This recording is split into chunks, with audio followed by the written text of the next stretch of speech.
दोस्तों नमस्कार, मैं राम सूरत यादव। बीजेपी सरकार के विषय में हमने पहले ही बताया था कि चुनाव से पहले कई ऐसे महत्वपूर्ण फैसले सुप्रीम कोर्ट से आने हैं जिससे बीजेपी को बहुत बड़ा नुकसान होगा। और आपने देखा है, इलेक्टोरल बॉन्ड को लेकर के, चुनावी चंदे को लेकर के सुप्रीम कोर्ट से एक ऐसा फैसला आया कि पूरी बीजेपी की पोल खोलकर रख दिया। और पूरी बीजेपी के नेता प्रधानमंत्री मोदी जी यही कहा करते थे कि हमारे कार्यकाल में, हमारे 10 वर्ष के कार्यकाल में कोई घोटाला नहीं हुआ है। लेकिन एक ही ऐसा फैसला सुप्रीम कोर्ट से आया इलेक्टोरल बॉन्ड को लेकर के कि पूरी तरीके से बीजेपी इतने बड़े घोटाले में फंस गई कि आज बीजेपी के ही बड़े बड़े नेता डॉक्टर सुब्रमण्यम स्वामी जैसे नेता प्रधानमंत्री मोदी से इस्तीफा मांगने लगे हैं और कहना शुरू कर दिया है कि नैतिकता के आधार पर तत्काल प्रधानमंत्री मोदी को इस्तीफा दे देना चाहिए। तो आप समझ सकते हैं कि एक ही झटके में सुप्रीम कोर्ट के एक फैसले से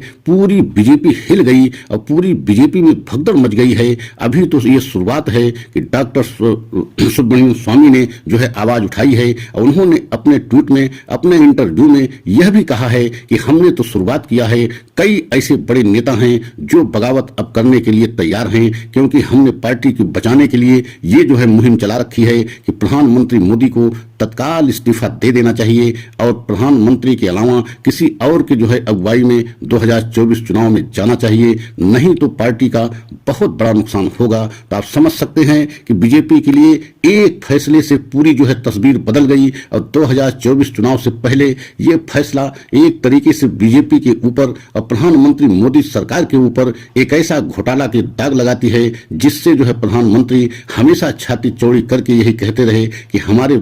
कार्यकाल में कोई घोटाला नहीं हुआ। लेकिन ये घोटाला ही नहीं, महा घोटाला कहा जाएगा। और अगर बीजेपी के बड़े नेता प्रधानमंत्री मोदी से तुरंत नैतिकता के आधार पर इस्तीफा मांगने लगे हैं तो इसका क्या मतलब है, आज हम बहुत बड़े सच का खुलासा करेंगे। अगर हमारे चैनल पे आप पहली बार हैं तो लाइक सब्सक्राइब करें, वीडियो को अंत तक देखें, पूरी बात आपके समझ में आ जाएगी कि आने वाले समय में क्या बीजेपी के बड़े बड़े नेता बागी हो सकते हैं। क्योंकि जिस तरीके से ये फैसला सुप्रीम कोर्ट से इलेक्टोरल बॉन्ड को लेकर के आया है, चुनावी चंदे को लेकर के आया है, उससे पूरी बीजेपी की ईमानदारी की पोल खुल गई है। और आपने देखा है कि प्रधानमंत्री किस तरीके से पूरे देश में यही प्रचार प्रसार करते रहे कि हमारे कार्यकाल में, 10 वर्ष के कार्यकाल में बीजेपी के ऊपर कोई ऐसा घोटाले का चस्पा नहीं लगा जिससे ये विपक्ष साबित कर सके कि बीजेपी भी घोटालेबाज पार्टी है। लेकिन एक ऐसा चस्पा लग गया चुनाव से पहले, मतलब एक ऐसा दाग घोटाले का लग गया और कोई और नहीं, सबसे पहले बीजेपी के ही राज्यसभा सांसद हैं, बहुत बड़े नेता हैं डॉक्टर सुब्रमण्यम स्वामी, उन्होंने एक तरीके से प्रधानमंत्री मोदी से नैतिकता के आधार पर इस्तीफा मांग लिया है और यहां तक कह दिया है कि हमारी जिम्मेदारी है कि पार्टी को अब बचाएं, क्योंकि अगर प्रधानमंत्री मोदी की अगुवाई में 2024 का चुनाव लड़ा जाता है तो देश को ही नहीं बल्कि पूरी बीजेपी को बहुत बड़ा नुकसान होगा। इसलिए हमारी ये मांग है कि प्रधानमंत्री नैतिकता के आधार पर, अब इतना बड़ा घोटाला का दाग अगर लग गया है तो प्रधानमंत्री को नैतिकता के आधार पर तत्काल इस्तीफा दे देना चाहिए और किसी अन्य के अगुवाई में 2024 के चुनाव में जाना चाहिए, नहीं तो भारतीय जनता पार्टी को बहुत बड़ा नुकसान हो सकता है। तो आप समझ सकते हैं कि इस समय पूरी बीजेपी एक ही सुप्रीम कोर्ट के फैसले से पूरी हिल गई और जिस तरीके से ईमानदारी का ढोंग बीजेपी कर रही थी, प्रधानमंत्री मोदी जी कर रहे थे, वह सारी पोल खुल गई और सुप्रीम कोर्ट ने स्पष्ट कह दिया कि इलेक्टोरल बॉन्ड चुनावी चंदा की व्यवस्था थी वो एकदम गलत थी, वह पारदर्शी नहीं थी, क्योंकि पूरे देश की जनता को, खासकर मतदाता को, वोटर को ये मालूम होना चाहिए कि किस पार्टी को चंदा किससे मिला है और किस पार्टी को पास इतना पैसा कहां से आया है। यह जानने का हक देश की जनता को और देश के वोटर एवं मतदाता को है। और यही कारण है कि एक ही फैसले से पूरी बीजेपी बैकफुट पर चली गई है। और यही मांग विपक्ष के नेता, विपक्ष की पार्टियां हमेशा करती रही कि बीजेपी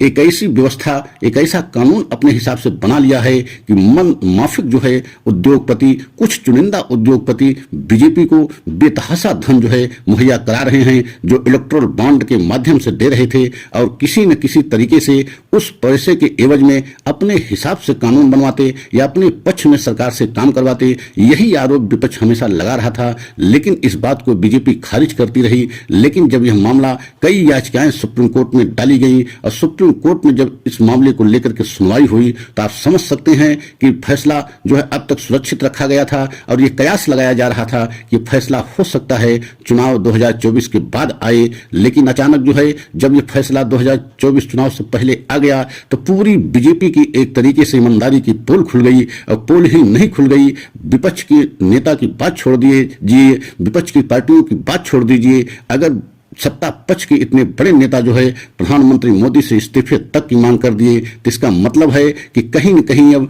चुनाव से पहले एक बगावत की सुर जो है बीजेपी में शुरू हो गई है। और यही बात जो है डॉक्टर सुब्रमण्यम स्वामी ने कहा भी है कि हमने तो अभी शुरुआत किया है, बहुत सारे ऐसे बड़े बड़े नेता अब जो है इस बात को लेकर के मुखर होंगे कि प्रधानमंत्री मोदी को अब इस्तीफा दे देना चाहिए, क्योंकि प्रधानमंत्री मोदी की अगुवाई में 2024 के चुनाव में देश की जनता के सामने इतना बड़ा घोटाला लेकर जाने का मतलब बिल्कुल बीजेपी को बहुत बड़ा नुकसान हो सकता है। और जिस तरीके से सुब्रमण्यम स्वामी ने स्पष्ट मांग किया है कि किसी अन्य बड़े नेता के अगुवाई में 2024 के चुनाव में देश की जनता के सामने जाना चाहिए, तो क्या आप समझ सकते हैं कि बीजेपी में भी एक बगावत की जो है सुर शुरू हो गई है। या आने वाले समय में ये देखना होगा कि बीजेपी के अंदर और कई बड़े बड़े नेता जो है निकल सकते हैं जो प्रधानमंत्री मोदी से सीधी एकदम बगावत की बात या मोदी के खिलाफ आवाज उठा सकते हैं। जिस तरीके से डॉक्टर सुब्रमण्यम स्वामी ने यह संदेश दे दिया है, पूरी बीजेपी को एक तरीके से हिलाकर रख दिया है कि अब वह समय आ गया है कि जब प्रधानमंत्री मोदी से इस्तीफा लिया जाए और उनको नैतिकता के आधार पर इस्तीफा देना भी चाहिए। तो अब देखना यह है कि क्या यह काम इतना आसान है कि प्रधानमंत्री मोदी डॉक्टर सुब्रमण्यम स्वामी के कहने से क्या इस्तीफा देंगे या बीजेपी के और कई बहुत बड़े बड़े नेता सामने आ सकते हैं, यह देखने वाली बात है। लेकिन एक बहुत बड़ी जीत विपक्ष की पार्टियों की हुई है, विपक्ष के नेताओं को हुई है, जो ये आरोप हमेशा लगाते रहे बीजेपी सरकार के ऊपर। और उस पर जिस तरीके से सुप्रीम कोर्ट का फैसला आया है, पूरे देश के सामने जो है एक बहुत बड़ा घोटाला बीजेपी का खुल करके सामने आ गया है। और पूरे देश के सामने अब बीजेपी ये कह नहीं सकती है कि बीजेपी में घोटाला नहीं हो रहे हैं। अब इतना बड़ा घोटाले पे अगर मोहर सुप्रीम कोर्ट लगा दे तब इससे अब बीजेपी बच नहीं सकती। 2024 के चुनाव में बीजेपी को इससे बहुत बड़ा नुकसान हो सकता है। जिस तरीके से सुब्रमण्यम स्वामी ने एक मोर्चा बीजेपी में खोल रखा है, आने वाले समय में बीजेपी के लिए अब मुश्किलों का दौर शुरू हो गया है। तो आप समझ सकते हैं, कभी तो एक फैसला सुप्रीम कोर्ट से आया है, अभी कई ऐसे फैसले चुनाव से पहले आने हैं। तो क्या बीजेपी के लिए अब मुश्किलों का दौर शुरू हो गया है। अगर हमारा सच और हम आपको अच्छा लगा हो तो लाइक सब्सक्राइब करें, कमेंट के द्वारा अपनी राय अवश्य दें। क्या एक बहुत बड़ा घोटाला का दाग जो है बीजेपी सरकार पर लग गया है, प्रधानमंत्री मोदी पर लग गया है। और अगले वीडियो को हम पुनः आप लोगों के सामने लेकर के आएंगे और तब तक के लिए आपसे क्षमा चाहते हैं। अगले वीडियो का इंतजार कीजिए। जय हिंद, जय भारत।